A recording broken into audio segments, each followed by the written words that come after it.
लेकिन वो अब इन दोनों इदारों से, अदलिया और फौज से इंतकाम लेना चाहते हैं इन एजेंडों के जरिए। क्या कहते हैं सर?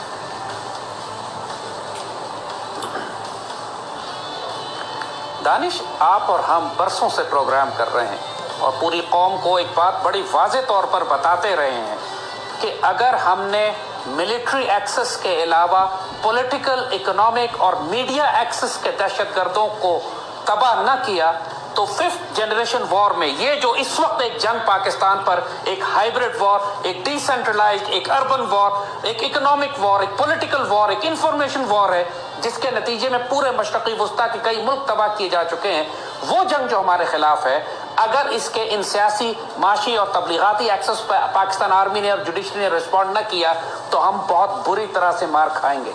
और हम ये भी कह चुके हैं आपके प्रोग्राम पे कि पाकिस्तान इस जंग को हार रहा है क्योंकि पाकिस्तान के अंदर दहशतगर्द सियासी जमातें हैं, पाकिस्तान में इकोनॉमिक दहशतगर्द हैं और पाकिस्तान के अंदर मीडिया दहशतगर्द हैं जो रियासत का हिस्सा बने हुए हैं।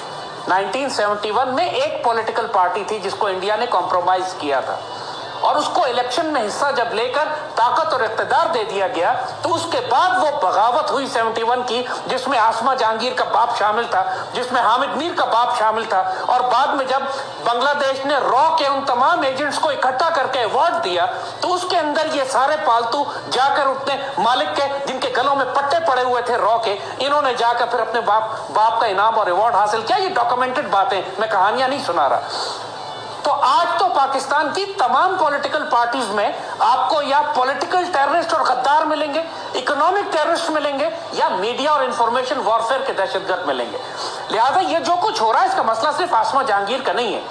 आपने पहली मर्तबा पाकिस्तान की अदालत ने और आर्मी ने मिलकर हाथ डाला है पॉलिटिकल, सियासी, इकोनॉमिक दहशतगर्दों पर।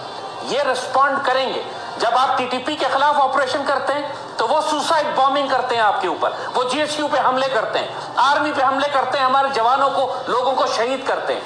इसी तरह इंडिया ने खुलकर कहा है कि नवाज शरीफ हमारा एसेट है, इसको बचाने के लिए पूरे पाकिस्तान में जितने पाकिस्तान के गद्दार हैं अब निकलकर सामने आएंगे। वो अचकजई भी होगा, वो फजलुर रहमान भी होगा, वो असफंदियार वली भी होगा, वो अल्ताफ हुसैन भी होगा, वो आसमा जहांगीर भी होगी, वो मीर शकील उर रहमान भी होगा।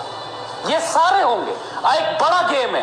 गेम सिर्फ आसमा जहांगीर का नहीं है, शी में भी वर्थलेस, मगर ये जो कलेक्टिव फोर्स बिल्ड होती है ताकि वही दहशतगर्द जिसको सुप्रीम कोर्ट ने कन्विक्ट करके कहा कि इसके खिलाफ मुकदमा चलाएं, आज फिर वही इसहाक डार हमारा फाइनेंस मिनिस्टर बनकर वापस आ गया।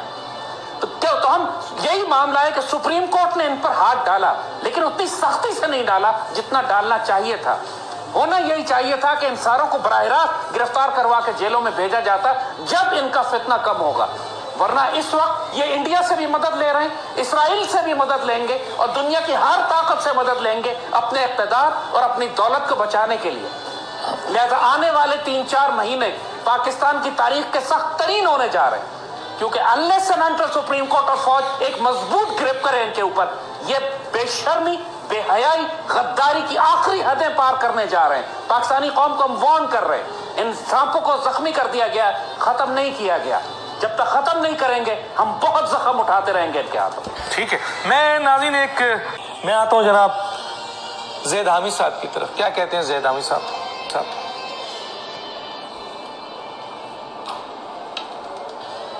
दानिश, बहुत सिंपल बात है कि पाकिस्तान आर्मी अकेले मुल्क को नहीं चला सकती। रियासत के सतून होते हैं और हुकूमत वक्त मुल्क का बहुत बड़ा मरकजी सतून होता है और पाकिस्तान आर्मी ना इकोनॉमी चला सकती है, ना फॉरेन पॉलिसी चला सकती है, ना इंटरनेशनल डिप्लोमेसी चला सकती है। आज करने की कोशिश कर रही है फौज। पाकिस्तान का अगर पाकिस्तान आज बचा हुआ है, हमारा कोई मरकज है, तो पाक फौज की वजह से।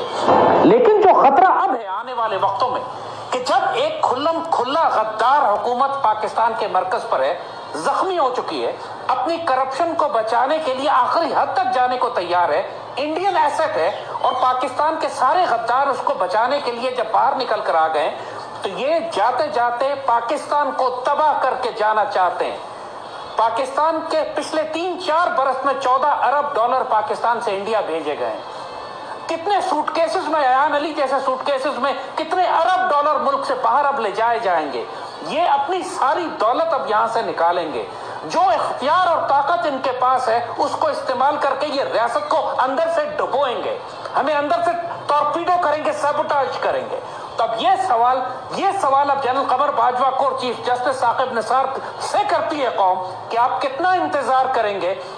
وہ کون سا کٹ آف ٹائم ہے، وہ کون سی کٹ آف لائن ہے جس کے بعد آپ یہ کہیں کہ اب اس حکومت کو ڈسمس کر کے، اس کے غداروں کو گرفتار کر کے، اس کے ڈاکوؤں اور چوروں کو جیلوں میں ڈال کر ایک پیٹریوٹک ٹیکنوکریٹک پاکستان سے محبت کرنے والی سول عبوری حکومت کو لایا جائے.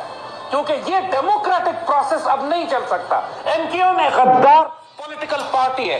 کوئی فرق نہیں ہے ایم کیو ایم پاکستان میں اور ایم کیو ایم لندن میں. بیوقوف بنانا بند کر دیں اپنے آپ کو کہ یہ دو الگ الگ آرگنائزیشنز ہیں. اسی طرح سب سے بڑے اکنامک دہشت گرد پیپلز پارٹی، زرداری، ایان علی، عزیر بلوچ اور ڈاکٹر عاصم کے گینگ ہیں. ان میں اور پاناما شریف میں کوئی فرق نہیں ہے.